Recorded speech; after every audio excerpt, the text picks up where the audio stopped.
How's everybody doing today? It is June 16th. For some people, it is June 15th for some people. And guess what happened in June 15th? The fucking fake copyright strike is gone. Yay, we're finally free from one of them at least. One of them ends in 10 days. But we gotta celebrate, Ali Sandy. And I've got this right here. It's a sparkling blue cocktail. It's non-alcoholic, thank goodness. And I'm gonna pop this. I already popped it like 5 times. But here we go. To freedom and to the Love of Fighting podcast, we will be 1 year old. We'll be 1 year old in June 25th next week. Yeah, so happy early birthday, man. Please make a pop sound. Please make a pop sound. There we go. We're finally free, man. We're finally fucking free. All right, I'm gonna drink. I'm not gonna get drunk tonight because it's not alcohol. But it's something that we have to celebrate. I've been worrying about this since it started, really, since like 90 days ago. Go back in, right? Man, when I saw that we got copyright strike from this fake person, I didn't even know what to do. And then 10 days later, we get copyright strike by another fake channel, which was an absolute mind fuck. I thought the channel was gonna get deleted. Seriously. I was so stressed that I had to make another channel with another email, because if your channel gets deleted and one of your channels, and if you got 2 channels and they're connected with the same email, the second one will also get deleted. What the fuck, YouTube? And we're fine. We're free of one of them. We got one more, and then when we're done, we can go back to stealing other people's videos and uploading them on our own channel. Cheers. Let's talk about UFC 275. Man, I cannot talk about how good that card was. It didn't have the star power like 2 other cards, like 273 had, like 271 had, 274, 273. It wasn't that big of a card. It was like, it didn't have the star power, but it was so good and it delivered so damn much. I mean, the main card, the prelim, the early prelims also delivered. I mean, the whole card delivered. I mean, it was absolutely awesome. I enjoyed the fuck out of that card. And I'm going to bring it up right here. I mean, look at this. Finish. I mean, the first fight of the night was a decision. The second one, it was a fucking knockout. I mean, that knockout was absolutely gorgeous. And then we move on. I mean, a lot of people pulled out of this card, though, didn't they?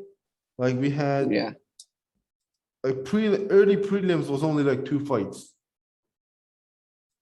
And then the prelims, it was absolutely awesome. Kang Kyung-Hoo, sorry if I botched your name.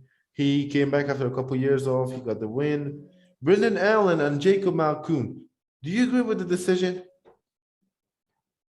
I don't know.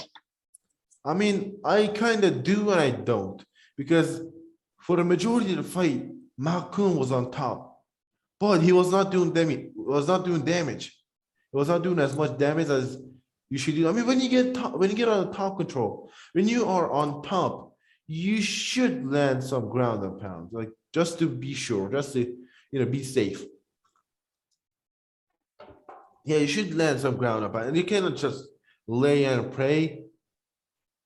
And that's why he lost. I believe if he did more ground and pound, he would have gotten the job done. But yeah, Brandon Allen got the win. Looking at the stats. Brandon Allen outstruck him. He got 2 takedowns. Malkoun got 7 out of 14. Brandon got 2 for 2. Yeah, he won. And he was doing reversals. He was doing really good. I mean, for the first 2 rounds, I thought they were Jacob Malkoun's, but I'm not a judge.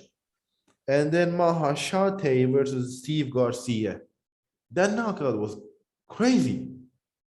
See how he knocked him out? Man, that fucking knockout was crazy. He dropped him out. He dropped him in like the first couple seconds. Mahashate, man, you gotta look out for this kid. He's gonna be in the top 15 soon. You gotta look out for him. Why do I keep going on? And Joshua Kulibao, is that how you say his name? Yeah. For Choi Seung Woo. I'm so bad with the Asian names. Like I might be bad with like the normal names, but I am super bad with the Asian and the Russians. I'm really bad. I'm trash with those. So yeah, this fight was awesome. Joshua was doing great. His hand speed was there. The power was there. He dropped him up. He dropped him 2 times. I struck him 51 to 46 significant strikes. Total strikes 69 to 64. 69. Nice. Yeah, that was a great fight. I really loved it. And then we go to the main card, the pay-per-view. Jack Della Maddalena. He beat Ramazan Emeev. You picked Emeev, I picked Maddalena. Why you picked Emeev? Emeev is not the best Russian out there. Dude, all he sees a Russian flag, he picks the guy. No. Yeah, you do. Yeah, maybe like couple other guys, like maybe the guys that you don't like. But the guys you don't know, you pick him always. It doesn't matter if he's fighting the Hulk or if he's fighting an ant. You always pick the Russian guy. But yeah, but the body shots, man, the body shots were crazy. And his heart too. Man showed his heart out there. He wasn't that deep choke. A lot of people would tap. I thought he was gonna tap. He was thinking about tapping for a second. I saw the hand. That was a tapping hand I saw. Or I could be wrong. It was a great card. It was a great fight. And I didn't know that he was gonna knock him out. I mean, I saw him get taken down. I was like, it could be over. It could be over. But Jack Della Maddalena, this guy is an absolute animal. Also, watch out for him. He's a problem at 170. Next fight, Jake Matthews and Andre Fialho. That one was crazy. That one was crazy, man. It was fucking crazy. I mean, that's what you get when you don't rest and don't let your body heal up. I mean, Andre Fialho, he's a great fighter. I've seen him outside the UFC and I've seen him inside the UFC. The guy is great. He's a great boxer, but you gotta let your body heal, man. You cannot just take fights every weekend. I know a lot of people have done that, but that's a big risk.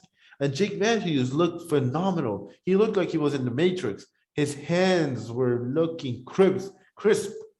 I don't know why I said that. Crisp. He was great. How do you rate his boxing? Like, judging by the last fight.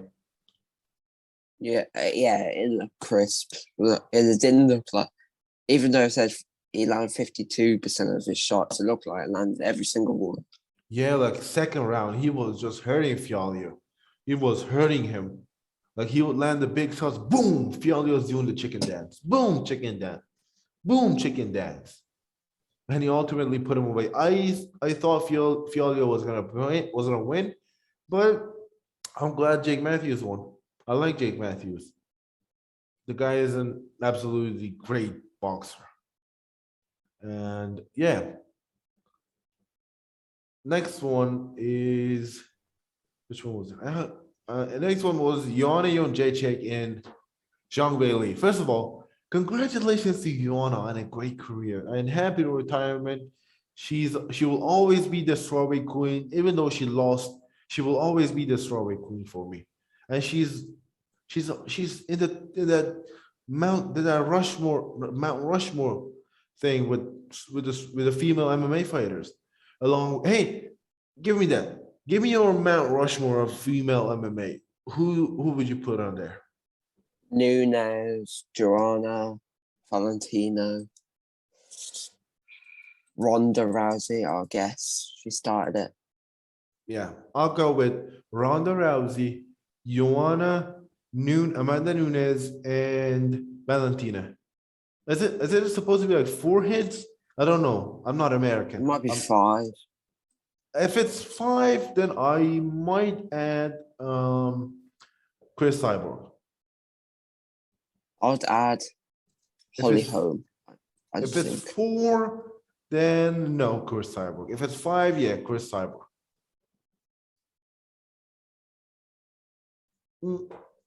Joanna is an absolute animal, but she hasn't fought since she came in not for an off a 2-year layoff. That's not good. The whole ring rust and the rest of it, it's not good for your body. And Wei Lee, she looked scary, man. She went for the kill right away. She went for the kill right away. And even though I picked Joanna, the moment the fight started, the first exchange, I'm like, there's something off with Joanna. There's something off. And then she kicked her legs. She went down. Whaley went down. And I'm like, here we go. No, I was wrong. And then she takes JJ down, smashes her, then finishes her in the second round. Wait a minute. Here's the thing. 2022 has not been nice. Tony Ferguson and Joanna Jędrzejczyk, Boogeyman and Boogie Woman, they both got knocked out in the second round with a really, really vicious strike. Why is 2022 so mean, man? It's so mean. Like we saw Robert Whittaker get robbed against Adesanya. We saw fucking Cyril Gahn crying in the octagon after his loss to Francis. And then El Kukui, Joanna. So you 2022 is mean, man. Yeah, it's so mean. And the co-main event, before we get into the co-main event, do you think she won or not? No. It was really close. I definitely had the first 2 rounds for Santos, and I definitely had the last 2 rounds for Valentina. I don't know the third round, man. The third round, the judge who gave it a 49-46, man, what were you doing? What were you doing before the fights? Come on, seriously, what were you doing? Come on. You gotta be doing crack before the fights. He's doing crack before the fights. Seriously. He's doing crack. It's either crack or meth. Or it could be marijuana. I don't know. The guy is a fucking weirdo. How the fuck did you score that at 49-46? How? Like, can you please explain to me how that fight could have been a 49-46? I mean, with you being the smart one of us, you being the smart one and I'm being the dumb one, could you please explain to me how could it be a 49-46?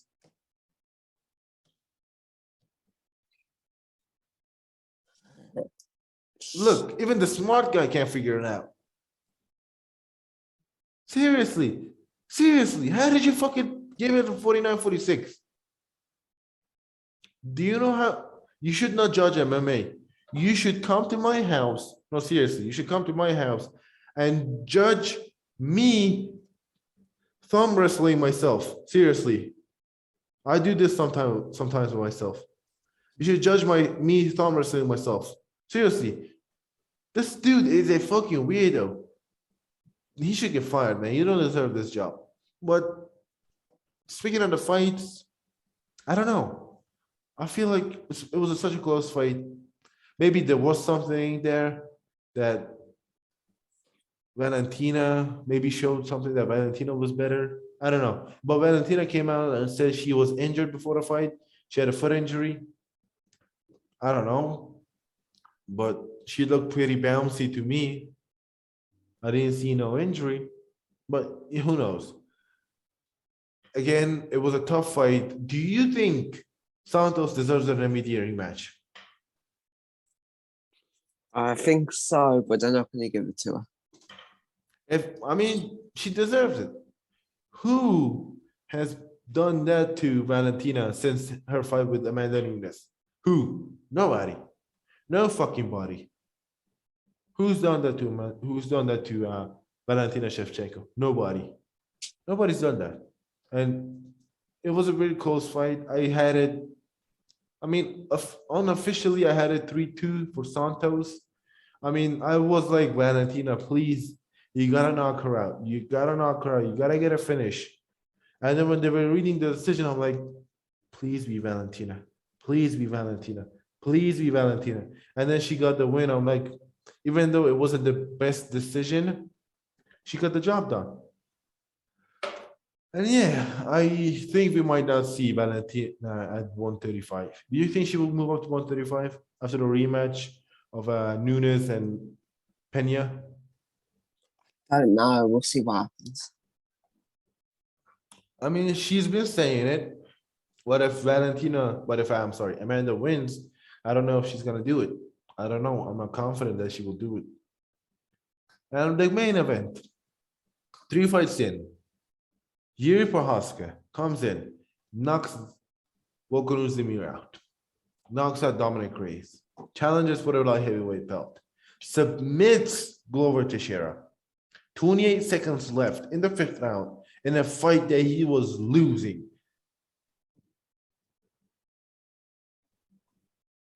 He was losing at least the 49-46. I had the 1st round for Glover, 2nd round for Glover, 3rd round for Yuri, 4th round to Glover, and he was winning the 5th round. And Glover was winning the 5th round.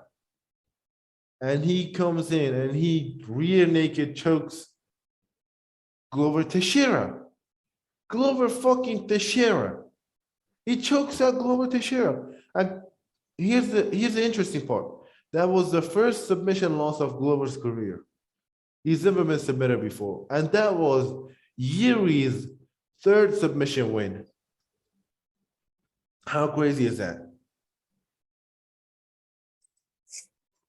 It's wild, isn't it? Yeah. What was your reaction? What was your reaction to the whole fight? Just give me a facial expression. Mine was this.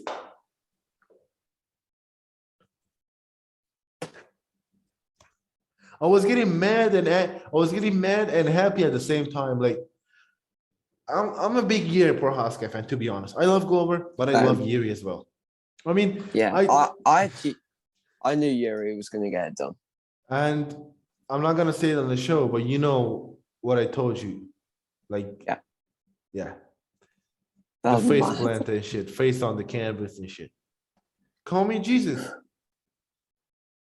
I was hoping it in a better way, like flush, but yeah, anything counts nowadays. Yeah, anything counts. All right, listen, I love Yuri, and he was like, and when I would look at him, and he's like, he would get taken down, right?